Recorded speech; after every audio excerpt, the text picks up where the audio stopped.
So excited to see the turnout for this year's event. I think there's about 178 folks registered this year, which is a significant increase over last year's attendance. So clearly the importance of this event in the employee ownership landscape here in Ireland is permeating through the corporations and through the professionals that support them. Primarily it's to make sure people share in the growth of the business and that they feel rewarded as a result of the company's success. There's nothing worse in an organisation where you have a few senior people get rewarded at the top and then down the line they have no opportunity to share in that success. So we had always at the outset decided that we were going to have a share save scheme where we could involve all employees. The biggest takeaway is the commitment from the Minister that we're going to have a review in 2020, and it looks like, not even in code, that we're going to have some form of additional tax relief.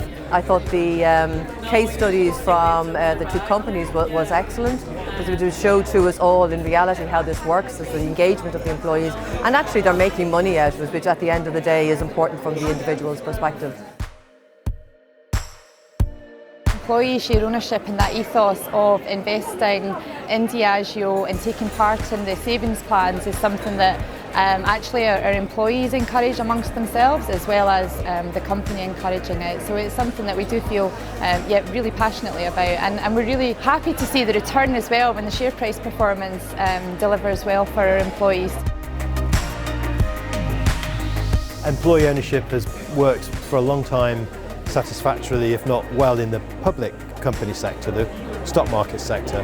But it's always been difficult to gain traction in the unlisted company sector, which is a huge part of the economy. We found a solution which so far appears to be working very well. I have to say, inspired a little bit by what happens in the United States, called an employee ownership trust, in which you don't necessarily need to have individual ownership. And then how do you set these things up? Well, you encourage existing business owners who are ready to sell into the EOT with a slightly favourable tax treatment. It doesn't need to be huge, it just needs to be enough to nudge people.